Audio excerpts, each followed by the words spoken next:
December 15, 1943, San Pietro Infine, Italy. Dawn pools under low cloud, wetting rubble and turning the lanes to grey paste. A Panzer IV noses through broken masonry, its Maybach growl dulled by stone and smoke. Inside, the crew trusts the numbers. An 80mm glacis and thick frontal plate has shrugged off hits before. The driver eases around a corner at walking speed. 70 meters ahead, a doorway gapes. There is a white flash, a slap like thunder. The shape-charged jet of a 2.36-inch rocket bites through plate and sprays the turret with spall. Grease flares, paint blisters, and the air turns bitter with cordite. The commander calls for reverse, but the gearbox kicks and the compartment blooms orange. A grenadier posted writes that the tank died as if nailed by fire, dropped in seconds without a duel. Men ask what gun could do this from an alley. By year's end, field reports list a tube no longer than a rifle, fired from the shoulder, effective at 50 to 80 meters, credited with 75 millimeters of penetration when the angle is kind. They adopt the American nickname Bazooka and warn crews that infantry shadows now carry tank-killing reach. Corners become killing zones. Flashback.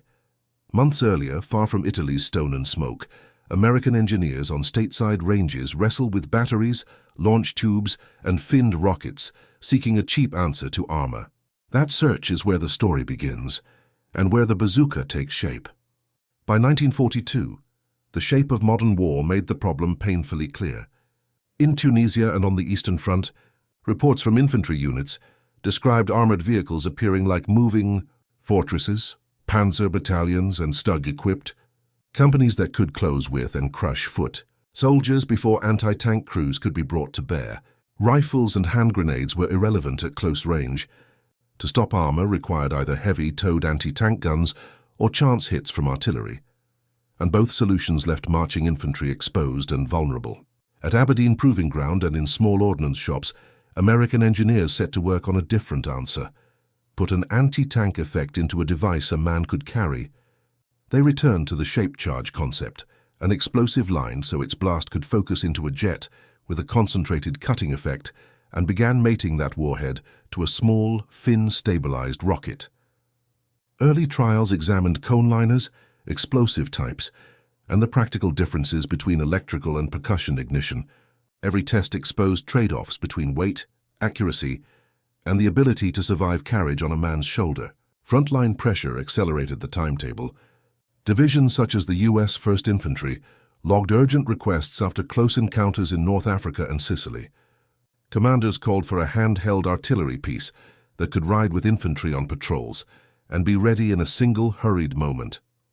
In workshops, the crude launches earned the engineers' moniker the Whip, while on ranges and in barracks a livelier nickname borrowed from popular. Radio Bazooka took hold among the men who would carry it into danger. German after-action notes from 1943 record a growing unease. Tank commanders who had assumed infantry impotent at close range now fretted over shadowy figures bearing shoulder tubes. Wartime factories began tooling for launch tubes and warheads, and ordnance officers warned that doctrine would have to adapt. Tactics, training, and supply lines would now include a man-portable anti-tank capability, regardless. The coming trials would decide if those designs survived combat. Testing ranges filled with anxious sergeants and curious privates as prototypes were fired and evaluated under simulated battlefield conditions, and reports returned overnight, promptly. December 1942 saw the M1 bazooka move from experiment to issue, a weapon deceptively simple but precisely engineered.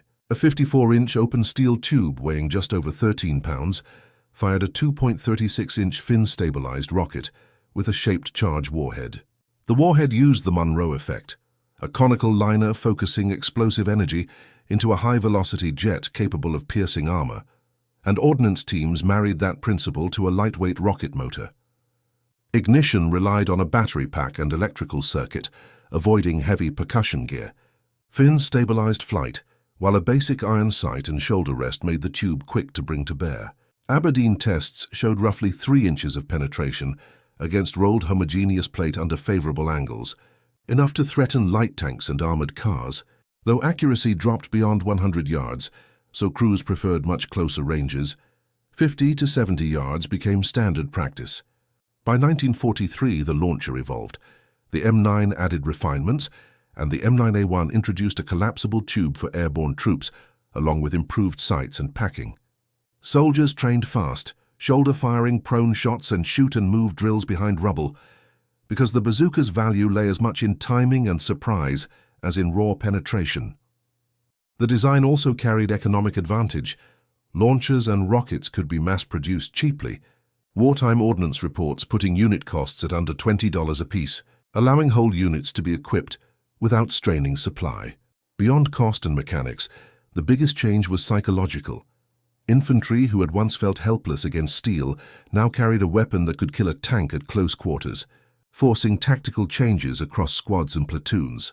Yet those workshop figures had to be proven in combat. The first full trials by fire would arrive on Sicily's streets and Italy's ruined villages, where theory met hardened armor. Combat would soon decide whether the bazooka truly reshaped infantry doctrine. July 10, 1943, Sicily.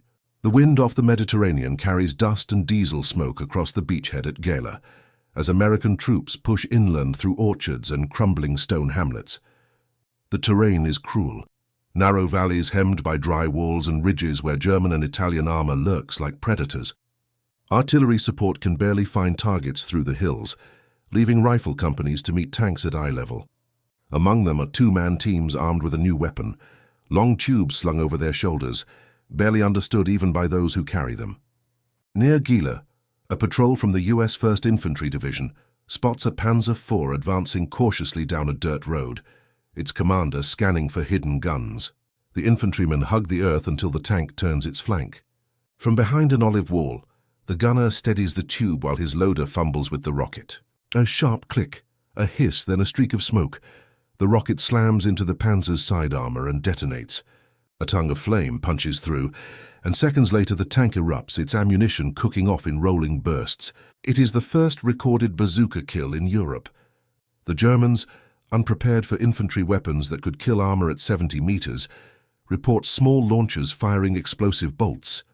Rumors spread of a pocket cannon, now in American hands. The success electrifies infantry units, but also exposes flaws. The early M1's battery ignition often fails in Sicily's heat and dust, and against heavier machines, Tiger tanks, the rocket glances off without effect. Yet commanders note the psychological shift. German crews hesitate to enter villages or olive groves without infantry screens, fearful of unseen ambushes. The bazooka has done more than wound steel. It has pierced confidence. As the campaign rolls into the Italian mainland, the weapon's reputation grows. Its limitations known, but its fearsome aura undeniable, a prelude to the brutal urban fighting soon to come.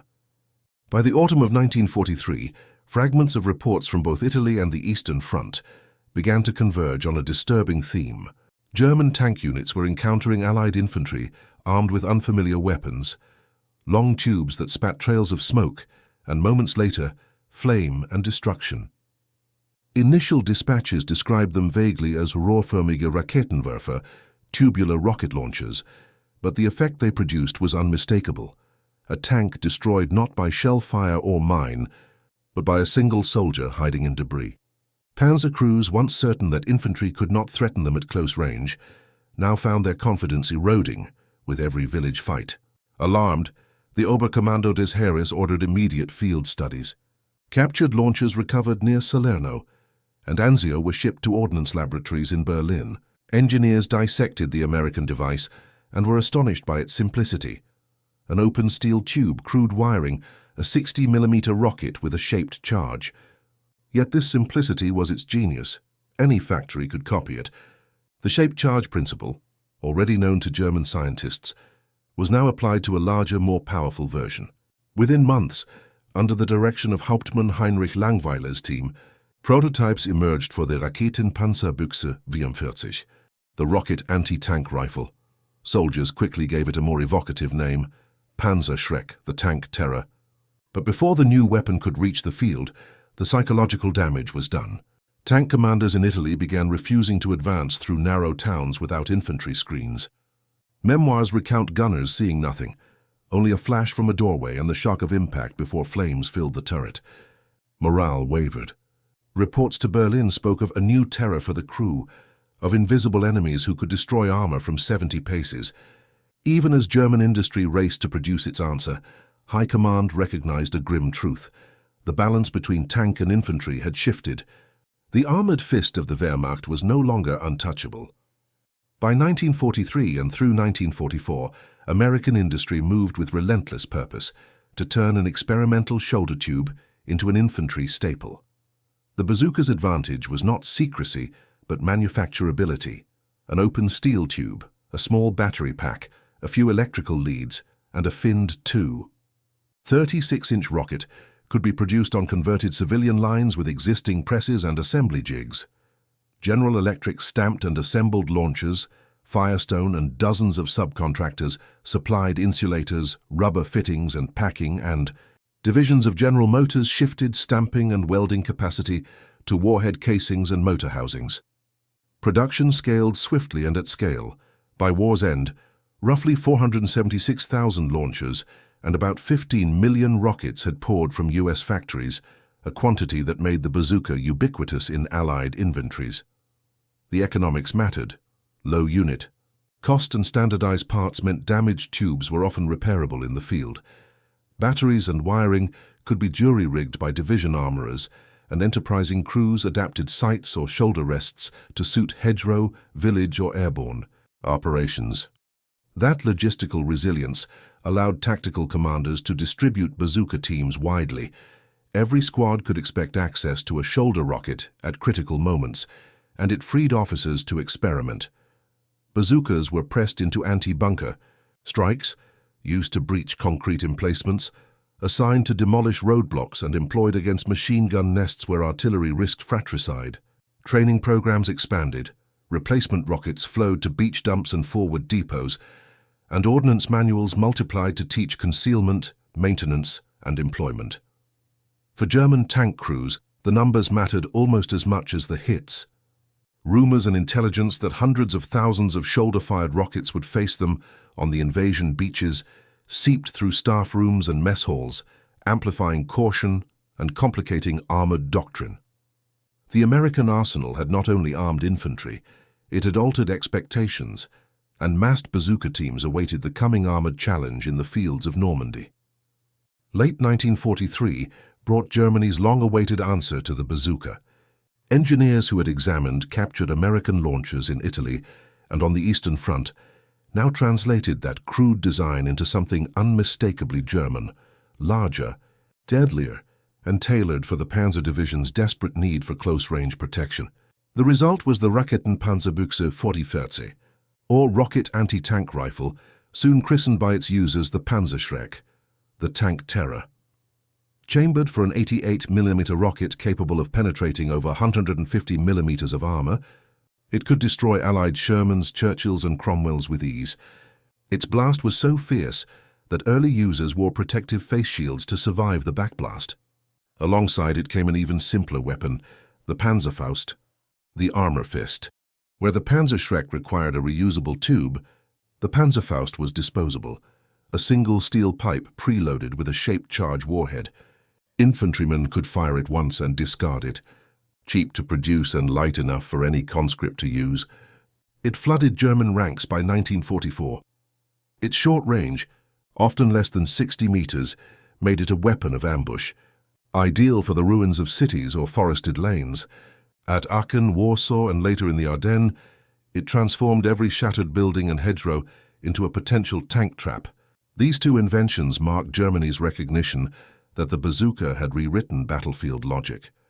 Now both sides carried portable weapons that could annihilate armor at close quarters. In Italy and Normandy, American troops had wielded the innovation. By late 1944, they faced it themselves. In ruined European towns, GIs learned the same fear their enemies once knew, that a single hidden soldier could end a tank in an instant. The duel between armor and infantry had become global, measured no longer in steel thickness, but in invention itself. Winter would soon test both weapons in the Ardennes. December 1944, the Ardennes. Snow drifts through the dense fir forests of Belgium, muffling the thunder of engines as the German counteroffensive erupts through the mist. Operation Wacht am Rhein, the Battle of the Bulge, throws King Tigers and Panthers into the frozen labyrinth of roads and villages. Their armor, nearly 8 inches thick on the front, makes them seem invincible. But in the fog and smoke, small groups of American infantry wait, cold, exhausted, and armed with the one weapon that still gives them a chance, the bazooka. At Bastogne, paratroopers from the 101st Airborne dig in among ruined houses and frozen hedges. When tanks appear, they let them come close, too close. A team crouched behind a wrecked cart waits until the Tiger's flank passes, then fires from less than 50 meters. The rocket streaks into the rear grille, and the tank bursts into fire. Others aim for tracks, vision slits, or ammunition racks, knowing full well a frontal hit will do nothing. Every success costs blood, yet the pattern repeats across the Ardennes. In Neuville, Trois-Ponts, and the roads around St. Vith, single bazooka teams stop entire armored columns, buying time for artillery and air power to respond. German after-action reports capture the creeping dread. Kampfgruppe Piper noted, "American bazooka fire from every shadow," a phrase that summed up the chaos of the campaign. The terrain and weather that once favored armor now turned claustrophobic. Every barn, snowbank, or shell hole could hide a rocket team. King Tigers still crushed roads under their weight, but the blitzkrieg tempo was gone. Crews advanced nervously, scanning every doorway, every hedge. The bazooka had transformed the forest into a hunter's ground, where even the mightiest tank could feel fear. When the offensive collapsed in January 1945, German armored morale never truly recovered. The winter of the Ardennes had proven it. The age of untouchable tanks was over. June 1944, Normandy, France. The Bocage country, with its tangled hedgerows and sunken lanes, turns into a green labyrinth where visibility ends at 10 yards and sound travels farther than sight. For German panzer crews, it is a nightmare landscape. Every turn conceals a wall of roots and earth high enough to hide an entire squad. For American infantrymen, it becomes the perfect ambush ground. Within days of D-Day, units of the 101st Airborne and 29th Infantry Divisions begin experimenting with the bazooka in ways the manuals never imagined, setting up kill zones in narrow lanes, letting tanks roll past before firing into their flanks or rear plates where armor is thinnest. In the hedgerows near Carentan, one squad of the 2nd Armored Division waits in silence as 3 German Panthers advance down a constricted lane. The lead tank crushes through brush and halts to pivot its gun, just as a streak of smoke arcs from the hedge line. The rocket strikes low on the hull, bursting through the side skirt, and within seconds the tank burns. 2 more follow in quick succession, destroyed in less than 5 minutes. Reports from the Panzer Lehr Division later note with alarm: unexpected localized rocket fire from unseen positions. Tanks disabled at close range by individual infantry. The confined terrain magnifies the bazooka's lethality. Panthers and Stooges cannot traverse their turrets quickly enough, nor can they bring their hull guns to bear. German crews begin advancing only with heavy infantry screens, clearing every hedgerow at bayonet point before moving their vehicles forward. Speed, once their advantage, dissolves into hesitation. Meanwhile, American soldiers find new confidence. What was once a desperate defense now becomes aggressive hunting. The bazooka has transformed the hedgerows into an infantryman's arena, a place where courage and cunning outweigh armor thickness. By summer's end, even the most hardened German crews learn a new truth. The man with the tube on his shoulder now dictates the terms of battle. For all its battlefield success, the bazooka remained a weapon of compromise. Brilliant in conception, imperfect in execution. Soldiers who carried it through Italy, France, and the Ardennes quickly learned its quirks. Moisture seeped into electrical contacts. A drop of rain or a splash of mud could short the firing circuit and leave the launcher dead in a soldier's hands. Faulty batteries plagued early models, forcing men to carry spares in their coats or improvise with field wiring. When it did fire, the weapon's fierce backblast betrayed its position, a fountain of smoke and dust that invited immediate retaliation. Veteran teams learned to relocate after every shot or to fire from windows and ditches that masked the signature.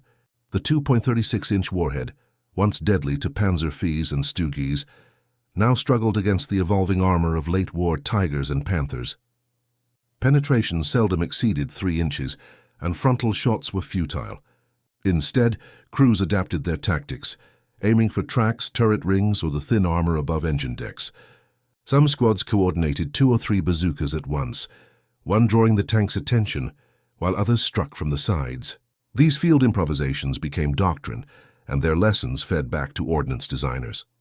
By 1945, work had begun on a larger 3.5-inch model, the Super Bazooka, a weapon that would enter service just after the war and remain in use for decades. Despite its flaws, the bazooka's effect lingered in every German report. Even when its rockets failed to penetrate, the fear of them shaped maneuvers. Tanks advanced more cautiously, and commanders hesitated in terrain where rocket men were rumored to wait. In those final months of Europe's war, soldiers on both sides understood a new truth. Victory no longer belonged to the heaviest armor, but to those who adapted fastest. By early 1945, the bazooka was no longer a novelty. It was doctrine. Across the Western Front, Allied armies had learned how to weave the weapon into the fabric of combined arms warfare.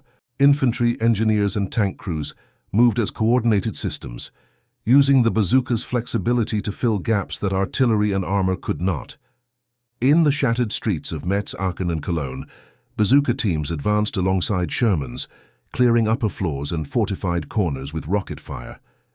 The same shaped charge that could cripple a tank could also collapse a sniper's perch or breach a bunker wall. Soldiers called it the poor man's artillery, a weapon that delivered instant firepower without waiting for support from guns or planes. Training manuals issued that spring emphasized the bazooka's team role. One man carried and fired the tube, while another reloaded and spotted targets. Smoke grenades and suppressive fire covered their approach, and coordinated timing ensured multiple launchers could strike simultaneously. Reports from the U.S. Ninth Army recorded that the bazooka serves as immediate artillery in the infantryman's hands, able to break resistance in seconds during house-to-house combat. The improved M9A1 launcher, with a collapsible design and better sighting, combined with the M6A3 rocket's refined propellant, increased reliability and range, giving the weapon new precision in close-quarter fighting. Yet the weapon's flaws persisted. Batteries failed in wet weather, accuracy dropped beyond 100 yards, and heavy armor like the Tiger II still demanded flanking shots or artillery intervention. Even so, the bazooka's widespread issue changed the battlefield's psychology. No soldier felt powerless against a tank. No tank crew felt entirely safe in a town. By the time Allied columns crossed the Rhine, the bazooka had become more than a tool. It was the symbol of the infantryman's defiance, proof that courage and ingenuity could offset steel and tonnage. Its legacy would outlast the war that created it. Few weapons in the Second World War rewired the psychology of combat as profoundly as the bazooka. Before its arrival, German panzer crews had lived with a kind of professional arrogance. Armor had always meant safety. Through Poland, France, and the steppes of Russia, tanks had rolled forward with little fear of infantry weapons. But after 1943, that certainty began to unravel. Reports from Italy spoke of sudden invisible fire, of tanks struck in alleys or woods without warning. Crews who once saw the battlefield through periscopes now rode half-exposed, scanning the horizon with raw, sleepless eyes. The threat could come from any hedge, window, or ditch. Letters recovered from panzer units reveal that fear in their own words. One commander described the bazooka as a Geisterwaffe, a ghost weapon, that kills from the dark. Its distinctive hiss and flash became etched into their nerves. Veterans recalled hearing the sound in their dreams long after the battle ended. The shockwave of a near miss could rattle inside the steel hull, magnifying dread. Allied observers noticed the change. German armor, once bold and unflinching, became cautious, slower to press attacks and increasingly dependent on infantry screens to clear the way. For American soldiers, the psychological current ran the other direction. The bazooka was liberation in a tube, a chance for a single man to stand against a machine. It restored confidence to foot soldiers who had once scattered before tanks. By 1944, morale reports spoke of newfound aggressiveness in infantry assaults, driven by the belief that no target was beyond reach. The battlefield's terror had been balanced. Fear was now mutual, a weapon wielded by both sides. By war's end, every army understood what the bazooka had revealed. Technology could wound not only steel, but the mind that trusted it.